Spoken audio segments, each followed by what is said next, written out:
Howdy ho, everybody. I am Donut, and I'm here with my fiance. Thermites. This is Outback of Season 20-something. I'm watching it blinds. This is, of course, a Black Lives Matter, all cops are bastards, and trans rights supporting channel. If you're not supporting that shit, then you can get the fuck right off this goddamn channel. Yep. This is Season 9, Episode 7, Erection Day. Oh, right. See, I feel like this would be we're doing the, presidential elections, pee-pee poo-poo versus giant douche. Pee-pee poo-poo versus giant douche. I don't remember what the other one was. Turd sandwich. But, if not that, I can't think of any, big controversies that happened, the year after that election. Yeah. But I feel like it's gotta be an election episode. Or, it's an election episode, but one of the boys is running for school something or other. Not school president, it's too soon. But something else. He's also got a big old boner. And... see, I can't tell if that would be a positive or a negative. I feel like the traditional, school thing is, oh no, I'm going up in front of everyone and I got this big boner, I can't make it go away. But it could also be the, my boner too small and the other guy has the bigger boner, so I need to make my boner bigger. This is sour, you can never tell. Could be either. So I guess it's going to be a Kyle versus Cartman, and they're both trying to be elected to something. And they have a war over, who has the bigger boner. Okay, if you want to see the full length of this one, check it out on the Patreon below. Links in the description. $4 a month. You know how it goes.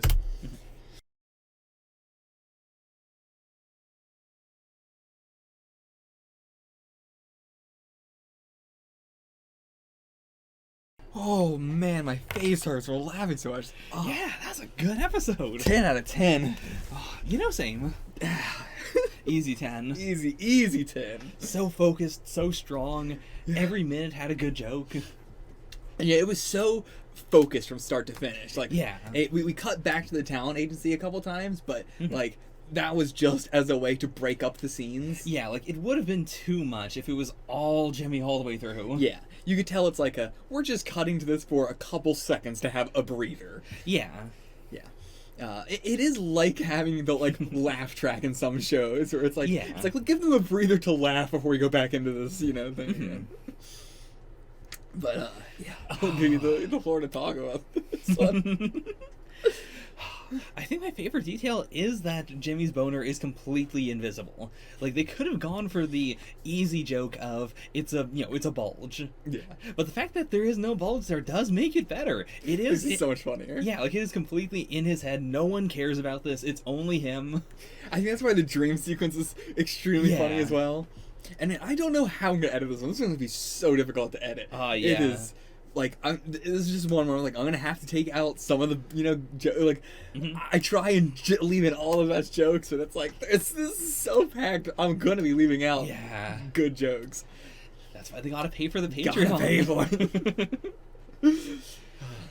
But yeah, the beginning is probably what I'm gonna cut a lot of, because it's a little bit of exposition. Yeah. Yeah, it's so tight, and there's so many jokes per minute. Yeah. It's just bam, bam, bam, one after another. Yeah, Mr. Mackey at the start, I think, is my least favorite part of the episode. Yeah. And, I think because, the whole Mr. Mackey is gay joke only goes on for, a minute, and it's basically the same thing over and over again, and then he transitions into the, Jimmy's question. And that's the part that is relevant to the rest of the episode. Yeah. I mean, it's just sort of a, getting into that Jimmy's the only one who has a serious question here thing. But yeah, I'm just going to cut that part out because it takes too long in the episode. I got too much else I need to keep in. Yeah. Also, I mean, I've been there in class. Oh, yeah. I understand the theoretical usefulness of a box like that, but I've never been in a class where it was good or where it was necessary. Because, if someone has a really serious problem, they usually go right to the counselor. And, I'm a kid. I'm not an idiot. I know that my teacher's probably going to recognize my handwriting. Yeah. I'm not stupid. And that's, the way, it's synonymous in a sense, but not really. Mm-hmm. Especially, for some other kids, maybe not, but my handwriting, I feel is extremely noticeable. And plenty of other people as well. Some people just have very noticeable handwriting. Yeah. But, yeah, I think every, this like the 3-act structure I really like in episodes like this, where we focus on one plot, and it's a very clear, like, they could have, like, came up with either, like, act and then spread it out from there. I'm not sure which, act they came up with first. Like the whole Jimmy with the nut gobbler, like, like that could have been its own whole thing. Yeah. But then just like the repeated things of going on the dates with Eric and everything, and just doing the repetitiveness of this episode as well. Like, doing it sort of like, Act 1 is showing is like telling us the problem with Jimmy. Then Act 2 is like Eric's solution and some other, like, Butter's solution. Yeah. And then Act 3 is like putting everything from those two together with Nut Gobbler. Yeah, like it is Jimmy's solution. Yeah. He has learned, but I mean, what he's learned is not necessarily good, but he has learned from the episode. Yeah. Yeah, also like one of the episodes where there's no message at the end whatsoever. There's no lesson learned. It is just entirely a whatever, like, devoid of that episode. I can't believe Butters didn't teach Jimmy about masturbation. We know he can come. I mean, now he doesn't know. They have said canonically that he didn't. Right. You're right. Oh, I have to remember that. Canonically, he didn't. I don't know what the white stuff that came out was, but according to them, it was not cum. I guess that works then, because it means that probably the white stuff came out and he was still hard. Sure. So he wouldn't. Whatever the white stuff was. Yeah. It's so weird. It is a mystery to everyone. But yeah, Butters giving him that, like, all the people who gave him advice were perfect. Like, Eric was the only one where it's like, honestly, they could probably replace Eric with a couple other people and it would work the same. It wasn't like very specifically like an Eric thing. Like, I do enjoy seeing Cartman do the, like, he's very good at doing bits and doing stuff for people, and he will do it. Like, usually when we follow him, he has an ulterior motive, but he is also just very professional. Like, I have no doubt in my mind that he would just take a bunch of time out of his day to go to this Italian restaurant and to coach Jimmy through this. I think my problem is just like, it just is very like Cartman's just standing right there and it's like, oh well, I'm gonna help you now, and we cut right to it happening. Like, it helps with the pacing, but it didn't feel like a only Cartman, whereas like the Butter and Bar Brady thing are so perfect with it being those two specific. If you went to anybody else, the episode would not have happened the way it did. It's been a hot minute since we've had Bar Brady, like, not just in the background, but him, actually, like, him being a character being important. Yeah, because he was in Die Hippie Die. He arrested Cartman there. But like, he'll have like one line or like, oh gee whiz. But this episode, he actually had like a scene. He influenced the plot again. That's a good way of putting it. Yeah. And I feel like they were going way heavy on his accent in this, but I loved it. Oh yeah. I had to take a moment of like, I remember this is what he sounds like, but was he like this? Oh yeah, he is like the most hickest Colorado, like, as thick as you can go. With that like nasally back of the throat, like. How many bad parts of town does South Park have? Because we have the usual one with like the gay like cinema. Yeah. Like we go there a lot, but this is a new place.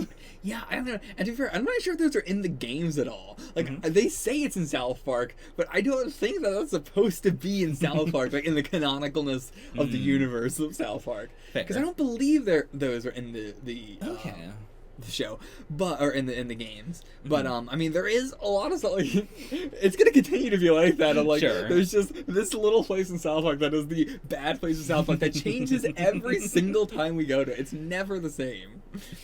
Like, it surprised me because we have the existing bad part of town, and you could just put some hookers on the streets, and it would be fine. Like, there's nothing special about this one that makes a difference. Yeah. Like, we also had the place where the Bloods and the Crips were. Right.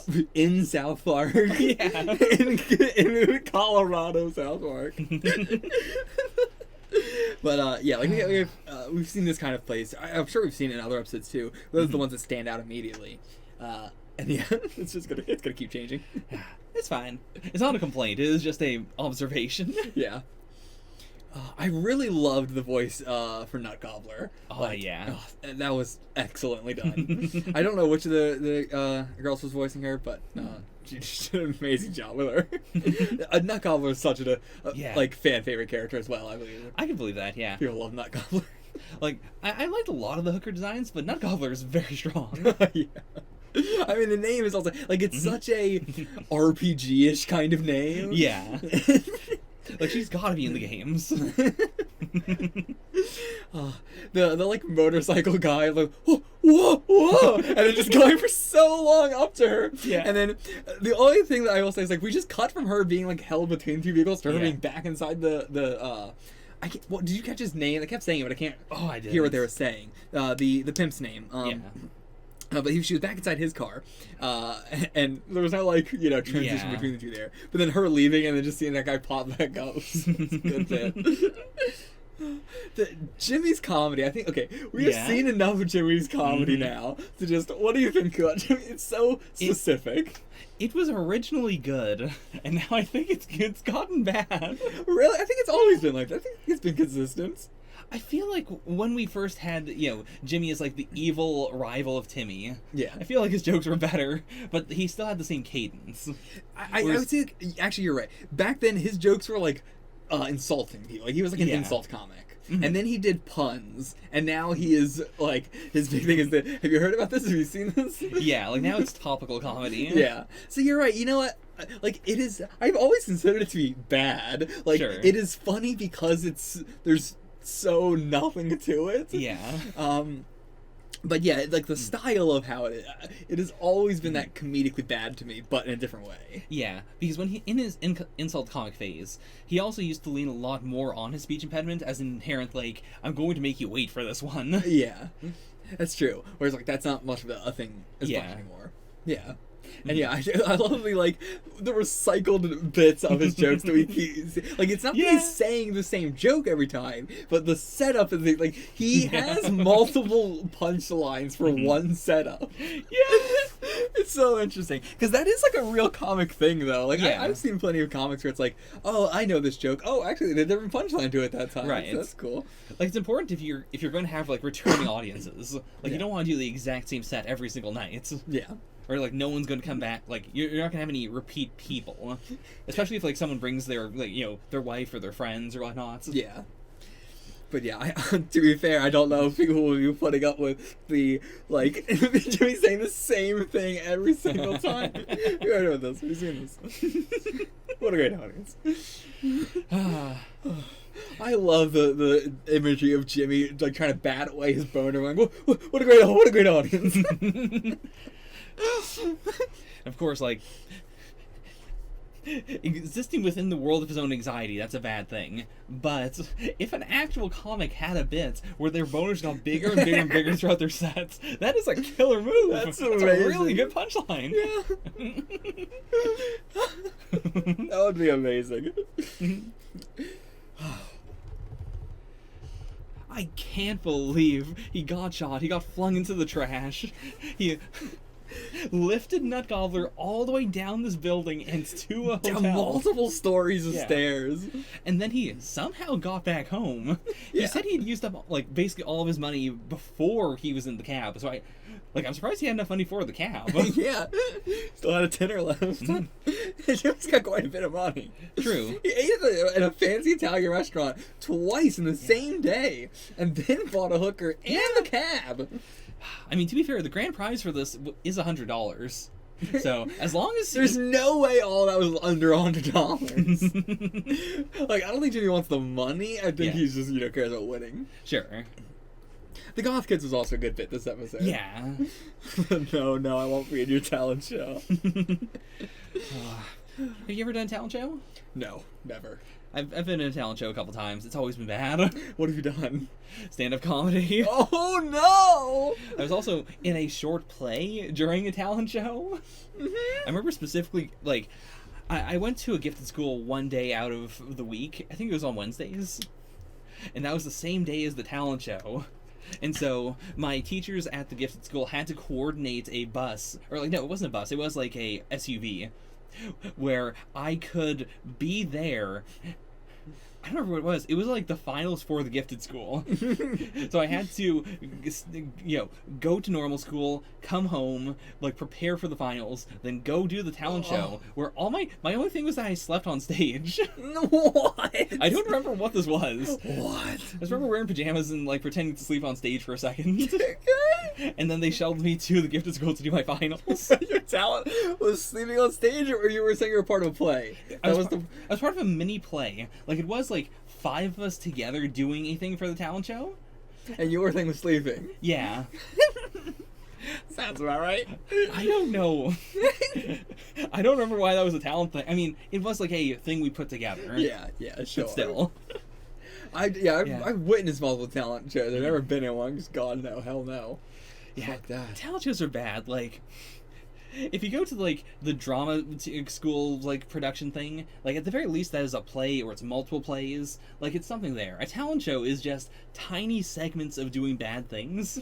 And talent shows, in my experience, were always the rich kids are going to do something cool, and then everybody else is going to do something really lame and get laughed at. But like, it was usually like if you have a lot of money, you can buy like like the goth kids stuff. I mean, that was like a rich thing, but, like, where like if you can afford a whole ass drum set and all this stuff, and like. And like production shit, like that was all the stuff where people had like whole production ass shit going on with like lights and blah blah blah. Yeah, I think in the modern age, like talent shows have kind of been eclipsed by like TikTok and YouTube. Yeah. In that, like, if you're going to do a skit or if you're going to do like show off a drum solo or something, you can just put that online. Yeah. Or like, a talent show as in like a convention center is like a different thing. Yeah. Like an adult talent show is much better. Or like, a kid's talent show is fine when it's not like all the kids have to participate sort That's of thing. it, yeah. Like, the only times I was ever in a talent show were the mandatory ones. Yeah. I never like elected to be in one. I was in like a choir thing. It was in elementary school, so I don't really remember what the fuck the reason for it was. Maybe that was a talent show sort of thing. Because I remember I had to be in it. I was not in a choir class. Okay. So I did do that. I don't know if that was for talent show or not. I can't. It's so long I can't fucking remember. Yeah, but it is just a horrible onslaught of sitting down and watching a bunch of kids who either don't want to be there or like the occasional one who wants to be there, but they're still amateurs. Yeah, all just doing their sets one after another, and you can't leave. Oh yeah. The only talent show I think I ever enjoyed was when we had when I was in middle school and we had the seniors from a high school come do a talent show, which was literally every single one of them came out on stage and did a song. And I was like, well, yeah, that was good. That was all just a concert. And it was at lunch, like, it was just all throughout lunch, and it was still going on when our lunch period was over. So I was like, yeah, cool. I didn't have to like, it's just something in the background. It's not like sit here and deal with this. Yeah. I do really like the Butters bit of like, he is performing in the talent show, and we see him practicing the song that he has sung so many times over the course of the series. Yeah. And then he just can't remember the words on the stage. Like, it's even better because we know that he can perform on stage. Like, he has. It was just a spur of the moment. Yeah. Something just like happened in that moment. Yeah, that felt real. Yeah. Oh, but yeah, it's such a like good callback to like it's not as funny if you don't remember like, oh yeah, he has been singing this throughout the whole series. The diner bit is just excellent. I mean the everything with the audiovisual equipment that he's wearing, and she never comments on it once, and that's why it's so funny. And how direct Jimmy is. Like, the two things I love the most are A, he's so direct about just wanting to put his penis in a girl's vagina, and B, he never explains what the talent show is or anything, but he will always say, I need to do this for the talent show. The talent show is tomorrow. It is so out of nowhere every single time. Yeah.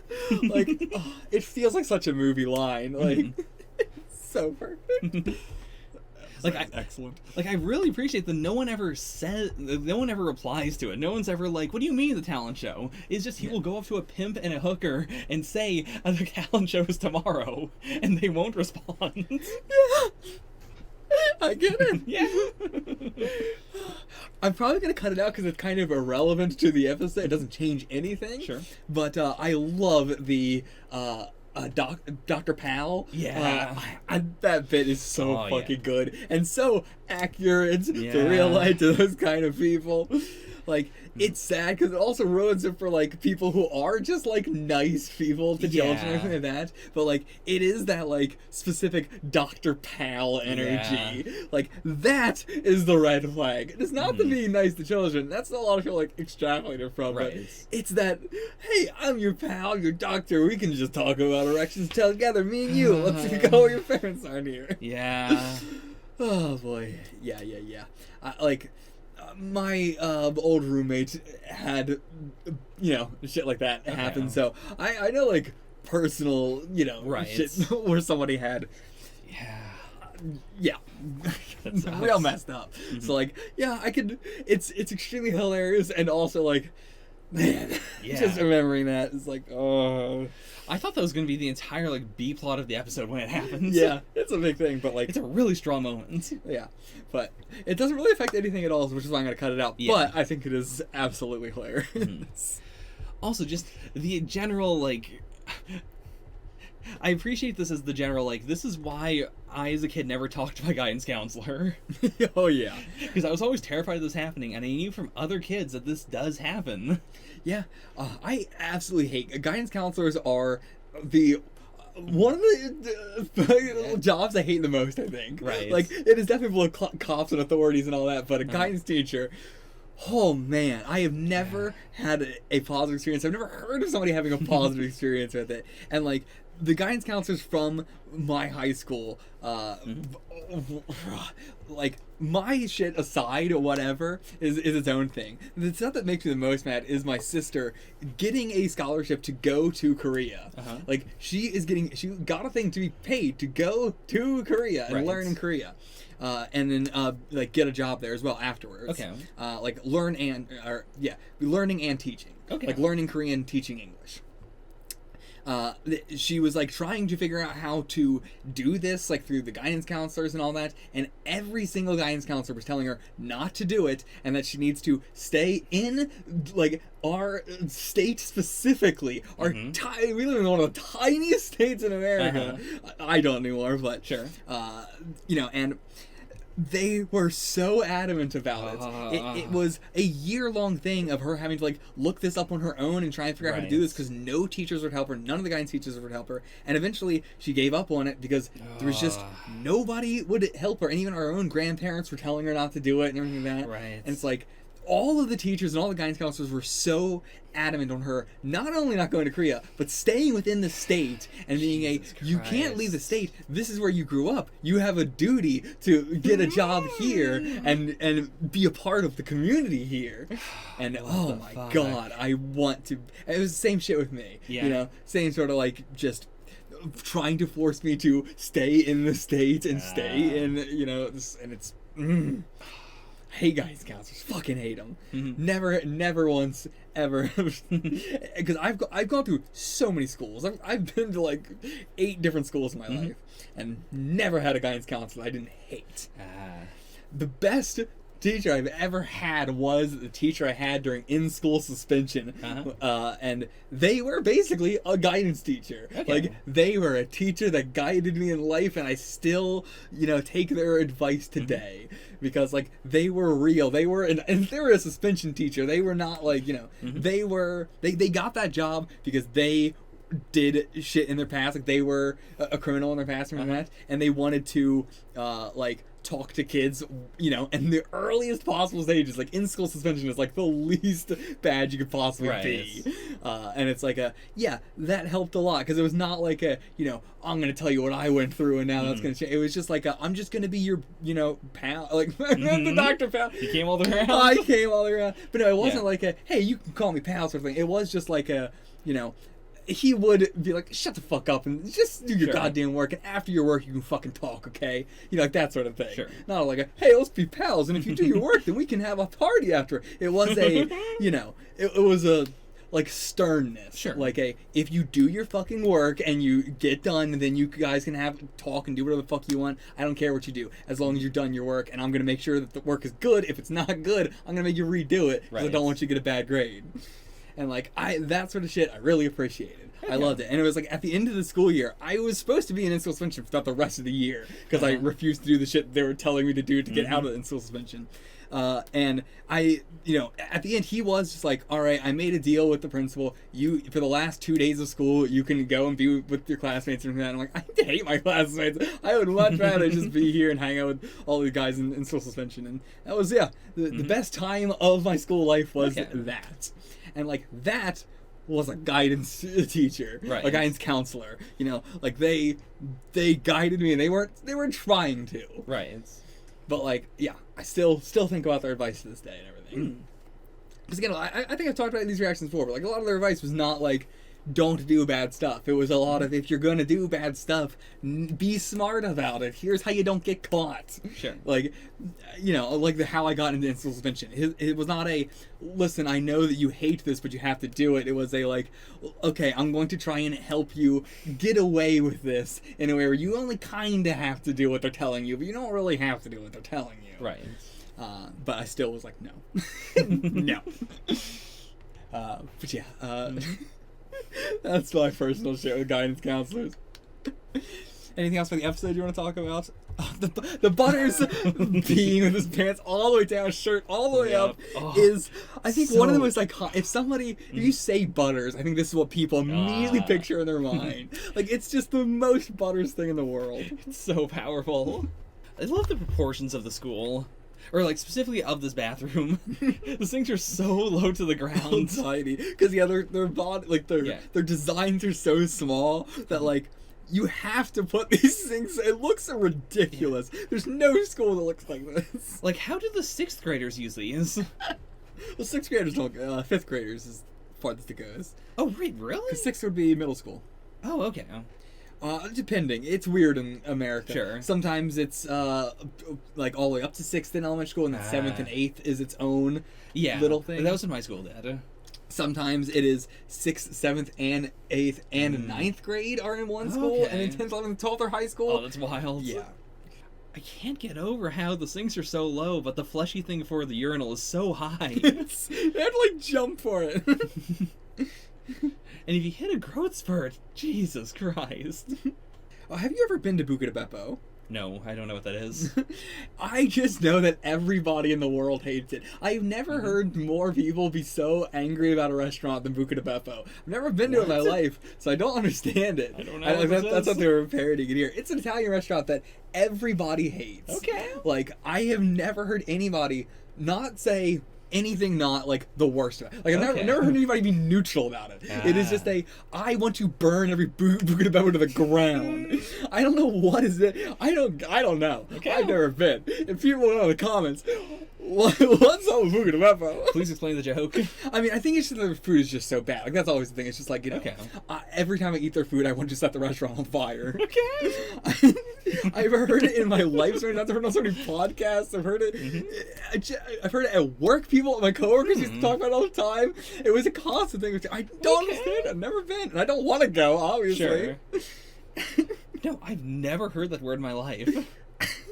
I do. I think it's also stuck in my head because it's such a like Buca di Beppo. It rolls off the tongue so easily. It's so easy to remember. I've never even seen one. I have never seen a Buca di Beppo. Damn it, they got another character's name wrong. This is the only episode in the series in which one of the girls, Red, is called Bertha. For some reason. They called her Red like a couple episodes ago. Alright, not really any trivia for this episode. No, I mean, what trivia would there be for this episode? But I'm surprised there's not like a production thing. Yeah. Especially because this is the season of no ideas. Like, this one felt like, they had a pretty big idea for it. Yeah. It's like, I'm surprised there's not like anything about them saying something about that. But, yeah. Anyway, next episode is 2 days before the day after tomorrow. Oh, boy. We'll see you guys for that. Until then, get the fuck out of here.